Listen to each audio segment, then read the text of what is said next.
amén, él va a predicar la palabra de Dios. Dios bendiga en esta noche.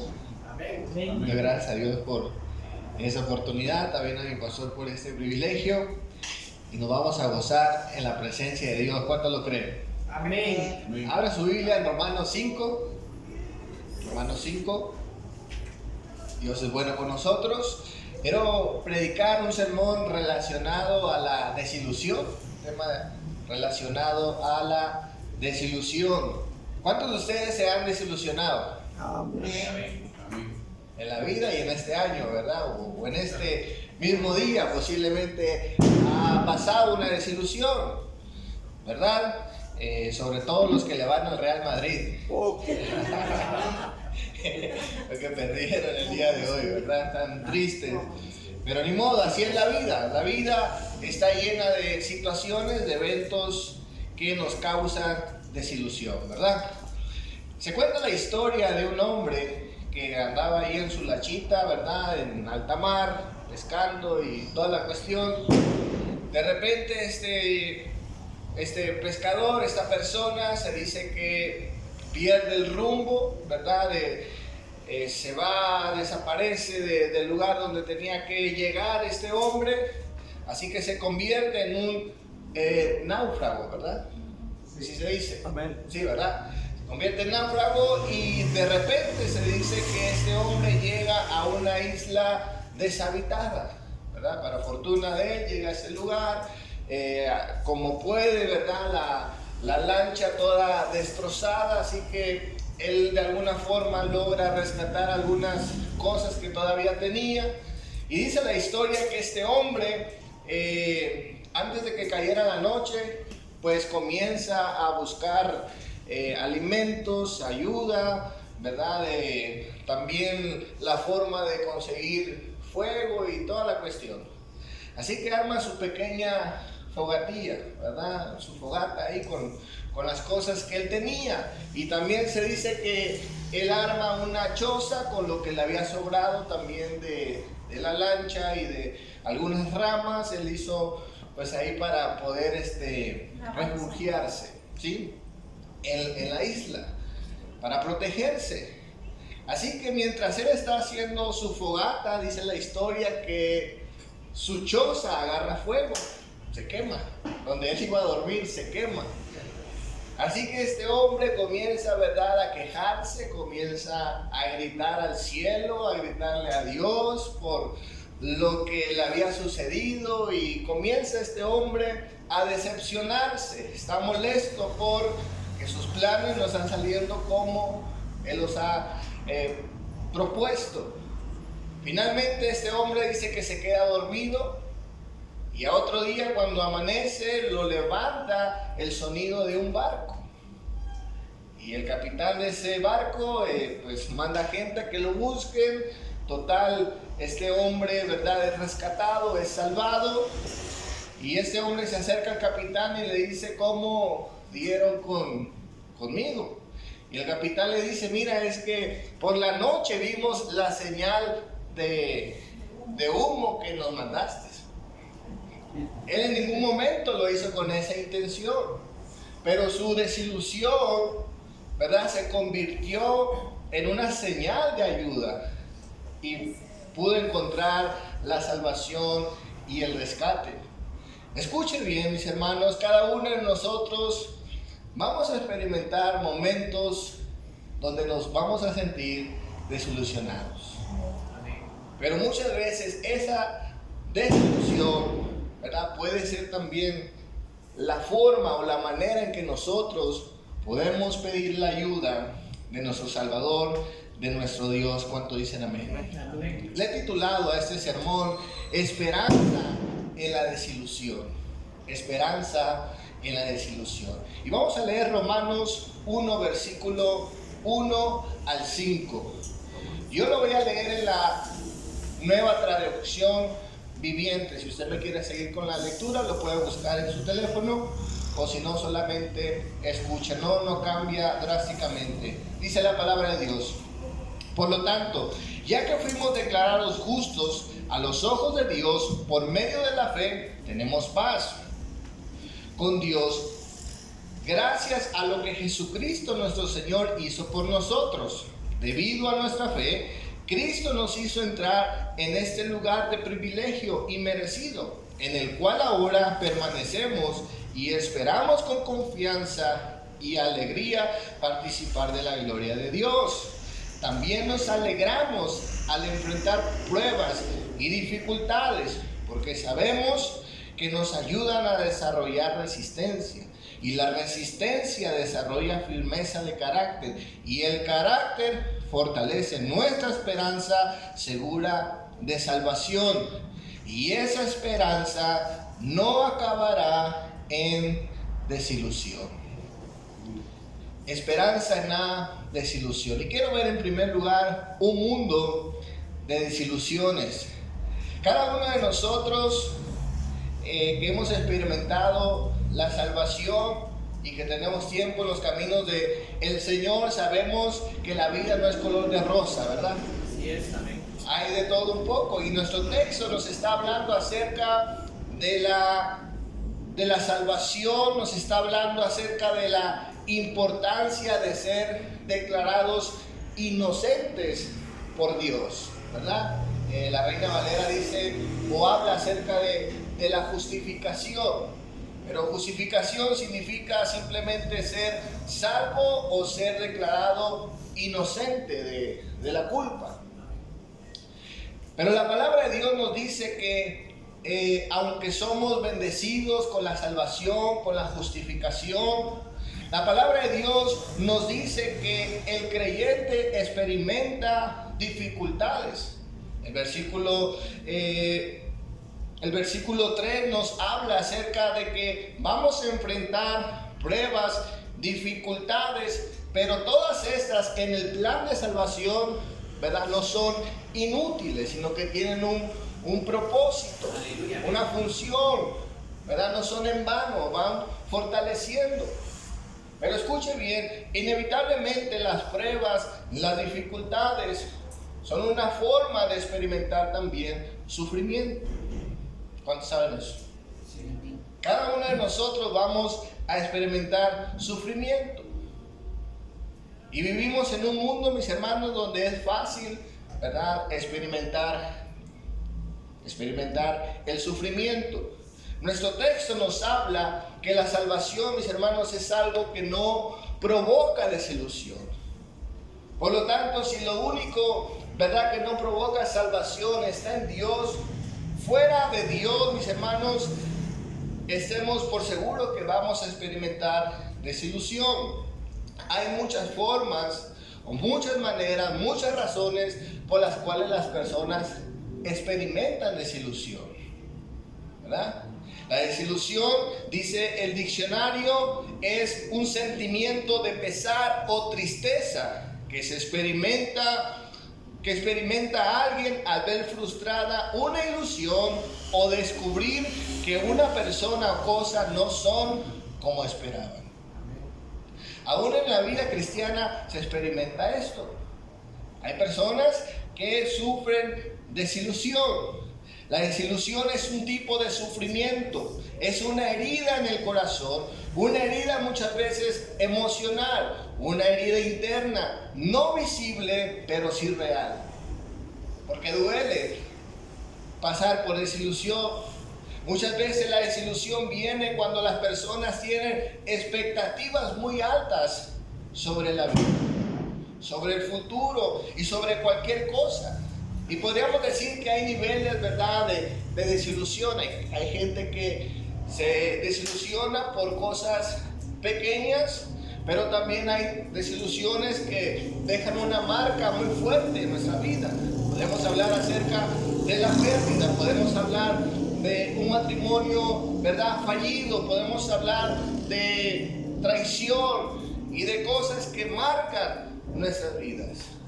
Pero también podemos hablar de cosas pequeñas que nos causan desilusión. Por ejemplo, si usted es una persona que planifica, ¿verdad?, su quincena o su semana, ya sea en tiempo, en finanzas, usted, ¿verdad?, hace su calendario y dice tal día voy a hacer tal cosa, voy a gastar tanto, hago mi presupuesto y planifica su vida en base a esto. Pero de repente suceden cosas, ¿verdad?, que uno no espera, situaciones a lo mejor no tan grandes, pero que cambian el rumbo, ¿verdad?, de lo que usted tenía planificado.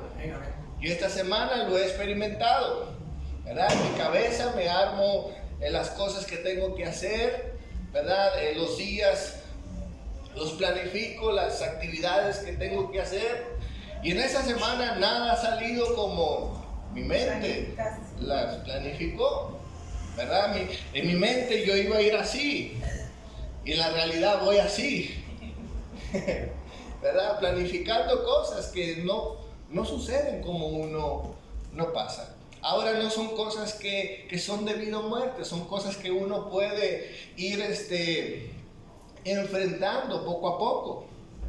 Pero escuche bien, cuando se van sumando todas estas pequeñas desilusiones, van causando algo en nuestro interior. Llega el momento donde uno siente que se va a descontrolar por tantas pequeñas cosas que no se están dando en la vida, ¿verdad? Uno tiene a pensar de esa forma.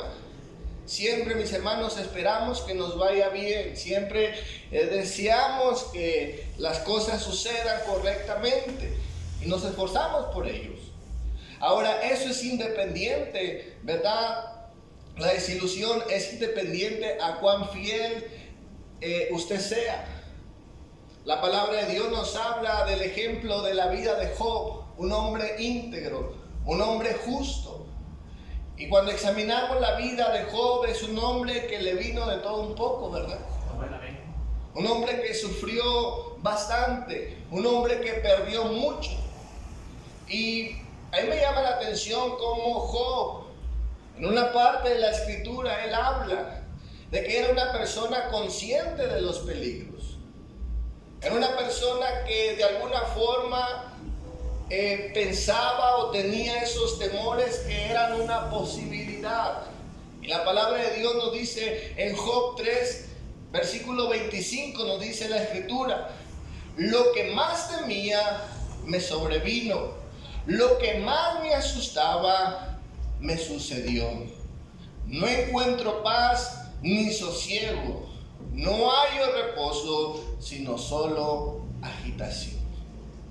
Yo soy convencido que Job no deseaba el mal, pero dice la palabra de Dios que posiblemente se imaginó que era una posibilidad que pasara un mal momento. Porque Job aquí está diciendo que lo que temía le sobrevino. Los temores que quizás le pasaron por la mente un día se hicieron realidad. Quizás Job fue una persona que no se hizo grandes expectativas, sino que al contrario, él sabía que podía experimentar malos momentos, y los malos momentos tarde o temprano le llegaron. Ahora, hay otra parte en la escritura donde Job parece decir lo opuesto, ¿verdad? Hay una ambigüedad en esta parte. En Job 30, versículo 26 dice lo siguiente: cuando esperaba lo bueno, vino lo malo. Cuando buscaba la luz, vinieron las tinieblas. Aquí en esta escritura, Job está hablando acerca de que él no quería que le fuera mal. Él no esperaba lo malo. Él no esperaba las tinieblas. Sin embargo, vinieron. Vinieron esos momentos de desilusión. ¿Cuántos dicen amén? Amén.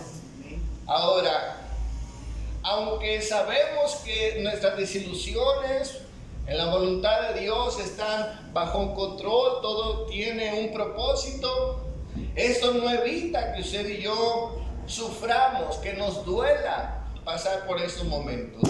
Proverbios 13, versículo 12 dice: esperanza frustrada, corazón afligido.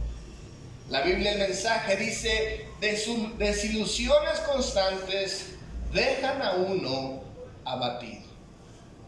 ¿Verdad? Por más que uno esté en la voluntad de Dios, la desilusión nos va a doler. ¿Cuántos saben eso? Quiero hablar en segundo lugar. El Evangelio, escuche bien, el Evangelio es una respuesta a la desilusión. El Evangelio de Jesucristo, mis hermanos, es para un mundo o para las personas que viven en constante desilusión. Lo único, mis hermanos, que es perfecto, lo único, mis hermanos, que es real es el Evangelio de Jesucristo. De ahí además usted se va a desilusionar. ¿Cuántos dicen amén? Lo único que es verdadero, lo único que es genuino es el Evangelio de Jesucristo. En el contexto en el que nace, mis hermanos, el Evangelio, el cristianismo, era en un momento donde el imperio romano, ¿verdad?, de alguna forma estaba gobernando sobre muchas ciudades y naciones. Y el imperio romano, aunque tenía cosas buenas, pues tenía muchas cosas muy negativas. Oprimía a los pueblos, ¿verdad? Vamos a recordar la famosa Pax Romana, que esa Pax Romana prometía prosperidad a cambio de que se le brindara respeto, se le brindara de alguna forma subordinación, y esta lealtad, muchas veces esas bendiciones que ofrecía el imperio romano estaban condicionadas muchas veces con la misma violencia, ¿sí? Y es en esos momentos de turbulencia, en esos momentos donde la gente verdaderamente no es feliz, donde nace la esperanza del Evangelio, donde nace, mis hermanos, el mensaje de salvación, en un mundo donde se impone incluso adorar al emperador o a los emperadores. Un momento difícil que no hemos experimentado ninguno de nosotros posiblemente. En esos momentos es que nace el cristianismo y se expande. Y el Evangelio es una respuesta a esta gente que está cansada de los imperios, que están cansadas también de la religión. Lo podemos ver en el contexto del Nuevo Testamento, donde mucha gente ya no creía, ¿verdad?, en la religión, cansada, desilusionada. En este contexto es que nace el Evangelio. Volvamos a leer nuestro texto principal. Dice la palabra de Dios: por lo tanto, ya que fuimos declarados justos a los ojos de Dios por medio de la fe, tenemos paz para con Dios, a lo que Jesucristo nos hizo por nosotros. Debido a nuestra fe, Cristo nos hizo entrar en este lugar de privilegio inmerecido, en el cual ahora permanecemos y esperamos con confianza y alegría participar de la gloria de Dios. También nos alegramos al enfrentar las pruebas y dificultades, porque sabemos que nos ayudan a desarrollar resistencia, y la resistencia desarrolla firmeza de carácter, y el carácter fortalece nuestra esperanza segura de salvación. La palabra de Dios nos habla, mis hermanos, que en esos momentos caóticos aparece el mensaje de salvación. Escuche bien. Para muchas personas el mensaje de salvación es algo inferior. Cuando les hablamos acerca del mensaje de Jesucristo, el mensaje del Evangelio, la gente lo ve como algo sin importancia. Pero la palabra de Dios, vuelvo y repito, nos dice, nos enseña que el Evangelio de Jesucristo es la esperanza para un mundo desilusionado. Romanos 5:5 nos dice, y esta esperanza, es decir, esta salvación que tenemos, no acabará en desilusión. Escuche bien. Las otras cosas que el mundo está experimentando, dice la palabra de Dios, te van a decepcionar, va a terminar en desilusión, va a terminar en fracaso, pero lo único que va a permanecer es la salvación de Jesucristo. Esa salvación no acabará en desilusión. ¿Cuántos dicen amén? Escuche bien. Las personas provocan desilusión. El Evangelio no. El Evangelio es la respuesta a este mundo desilusionado. En Lucas 24, versículo 13, la palabra de Dios nos habla del ejemplo de los discípulos que van de camino a Emaús después de la muerte del Señor Jesucristo. Escuche bien, la palabra de Dios nos dice que esos hombres vienen desilusionados, vienen decepcionados por lo que ha pasado con el Señor Jesucristo. Ellos creían que Jesús iba a ser el libertador, iba a ser el Mesías que iba a eliminar al imperio romano, que les iba a dar esa libertad. Pero al ver que nada de eso está sucediendo, dice la palabra de Dios, que estos hombres comienzan a caminar cargados de tristeza. Vamos a leer el texto. Dice la palabra de Dios: y ese mismo día, 2 de los seguidores de Jesús iban de camino al pueblo de Emaús, a unos 11 kilómetros de Jerusalén. Al ir caminando, hablaban acerca de las cosas que habían sucedido. Mientras conversaban y hablaban, de pronto Jesús mismo se apareció y comenzó a caminar con ellos, pero Dios impidió que lo reconocieran. Él les preguntó: ¿de dónde vienen? Discutiendo profundamente por el camino. Se detuvieron de golpe con sus rostros, escuche bien, cargados de tristeza. Entonces uno de ellos, llamado Cleofas, contestó: tú debes ser la única persona en Jerusalén que no oyó acerca de las cosas que han sucedido ahí los últimos días. ¿Qué cosas?, preguntó Jesús.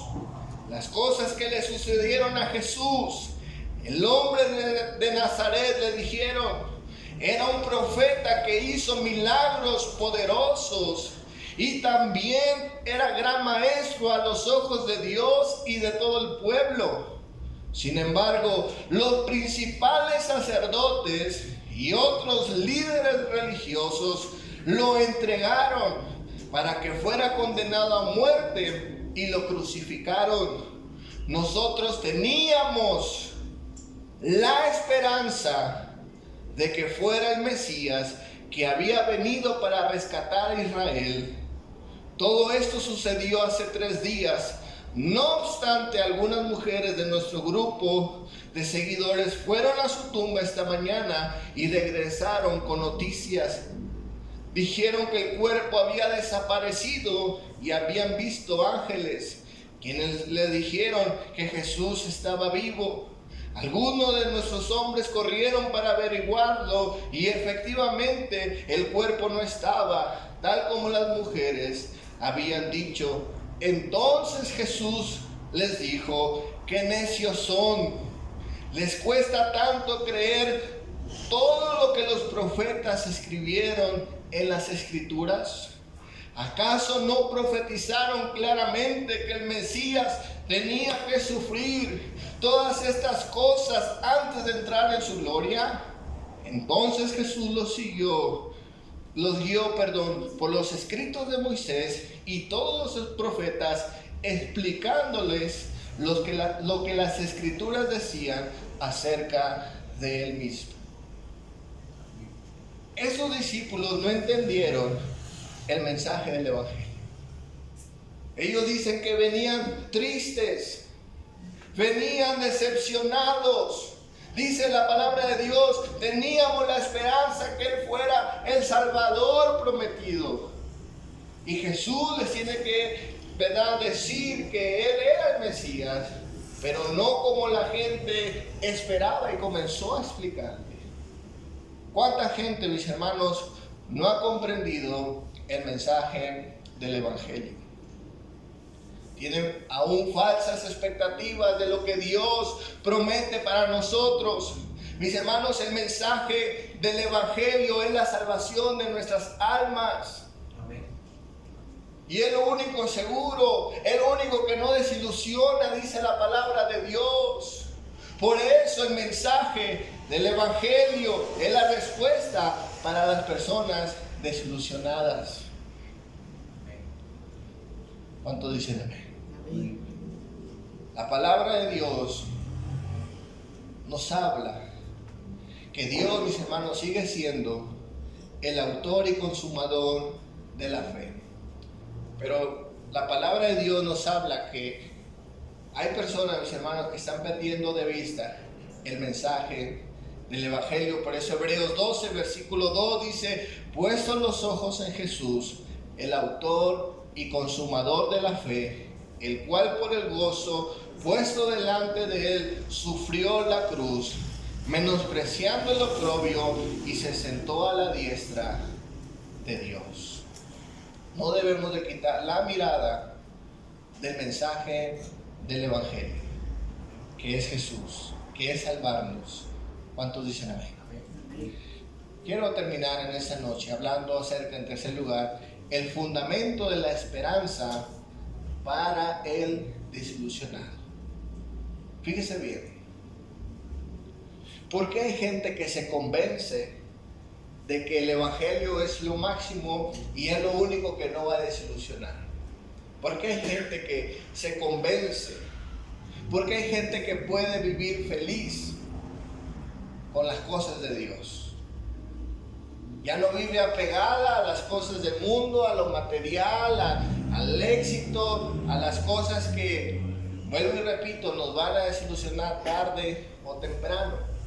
Porque hay gente, mis hermanos, que pone su vida en el Evangelio. Yo no sé si a usted le impacta ver cuando personas dejan sus hogares, sus familias, por ir a llevar el mensaje del Evangelio. Amén. Sin recibir nada a cambio, Gloria a Dios. sufriendo posiblemente, pasando diversas necesidades, porque hay gente que se convence que el Evangelio es lo máximo. Amén. Gloria a Cristo. Una vez en la ciudad de Hermosillo, venía llegando a la ciudad y me para el federal y me pregunta que a qué me dedico. Y yo le dije, pues soy misionero. ¿Y cuánto ganas? No gano nada. Qué loco me dice. ¿Por qué haces eso? Porque amamos a Jesucristo. Aleluya. Porque amamos el Evangelio. Pero escuche bien, no amamos el Evangelio porque estamos recibiendo algo a cambio. Escuche bien, es que el Espíritu Santo nos ha convencido de que el Evangelio es real. Amén. Nuestro texto principal, en el versículo 6 nos dice, vamos a leerlo desde el 5 en adelante: y esa esperanza no acabará en desilusión. La salvación no va a acabar en desilusión, pues sabemos con cuánta ternura nos ama Dios, porque Él nos ha dado el Espíritu Santo para llenar nuestro corazón con su amor. Es el Espíritu Santo el que convence de que el Evangelio es lo máximo. Nadie más le va a convencer que usted y yo necesitamos a Cristo.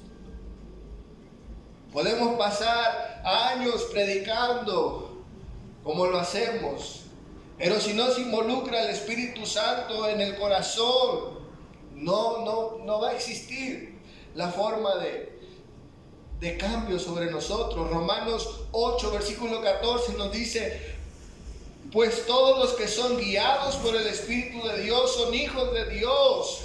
Y ustedes no han recibido un espíritu que los esclavice al miedo. En cambio, recibieron el Espíritu de Dios cuando Él los adoptó como sus propios hijos.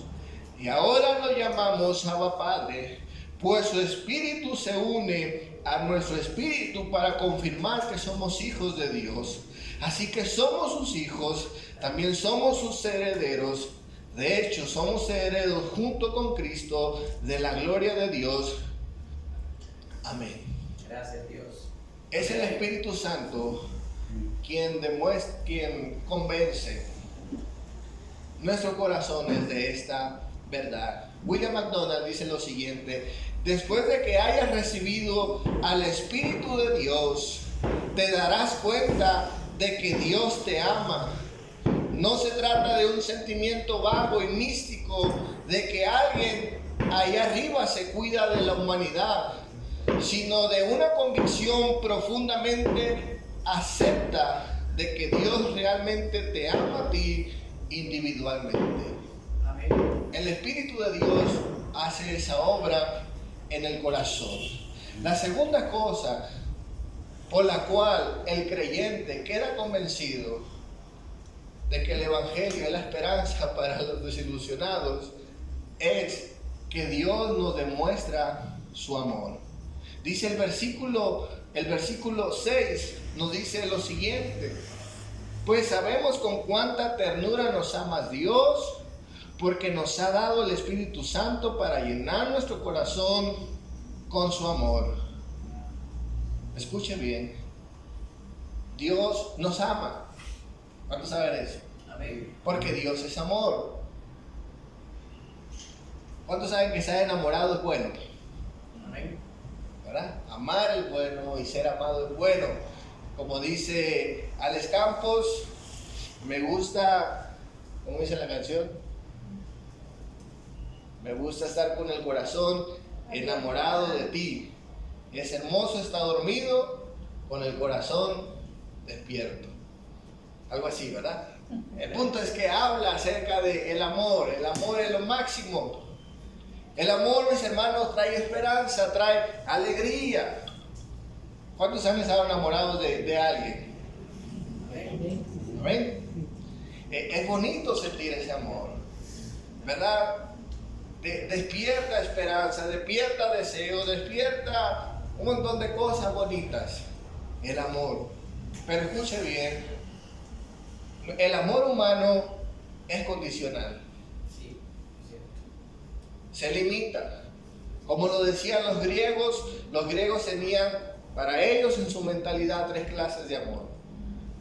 A la familia amo de una forma, a la deidad amo de una forma, a los amigos amo de una forma. Ellos tenían categorías para el amor. Y aunque la palabra de Dios no enseña que nosotros amemos en categorías, en la práctica, en la realidad, usted y yo somos así. Usted no ama igual a su esposa que a sus hermanos, ¿o sí? ¿Verdad? Condicionamos el amor. Depende de lo que recibo, es lo que doy. Y si no recibo, no doy. Condicionamos el amor. Y eso, mis hermanos, creemos nosotros que nos protegemos de ciertas cosas. Y actuamos en base a ese amor. Pero el amor de Dios no tiene categorías.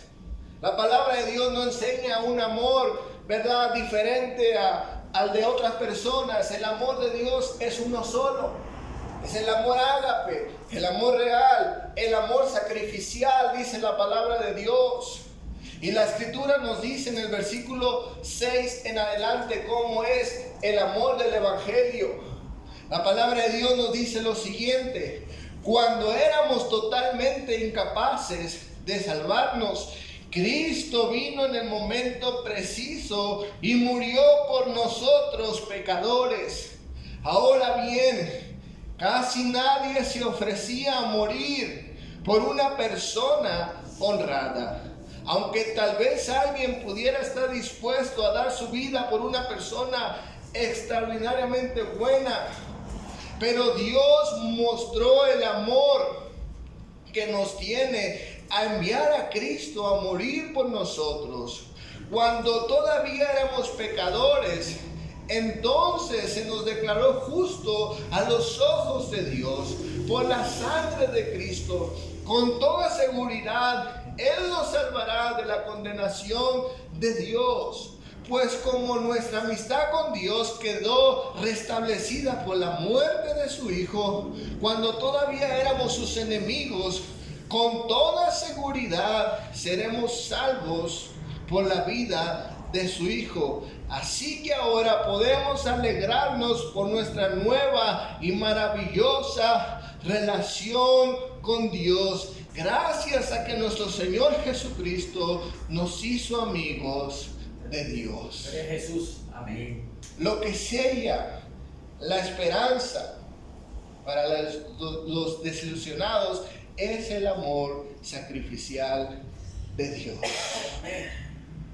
Dios nos está diciendo: tengo intenciones de amarnos.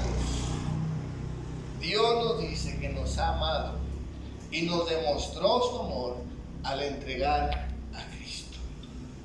Esa esperanza de salvación es lo que nos hace convencernos de lo que dice Pablo en el versículo 5. Esa esperanza no desilusiona. Amén. Porque Dios no hace promesas y ahí cuando se acuerde las va a cumplir. Él ya lo hizo en el pasado. Y ahora su Espíritu Santo es el que nos convence de esa realidad. Por eso, mis hermanos, vuelvo y repito, el Evangelio es la respuesta a los desilusionados. ¿No se quiere desilusionar más? Vengamos a Cristo. ¿Cuántos dicen amén? Amén. Vengamos a Dios. Quiero concluir con este versículo. Salmos 22, versículo 5 dice: a ti clamaron y fueron librados, y en ti confiaron y no fueron decepcionados. Den un fuerte aplauso Amén. Amén. a nuestro Dios.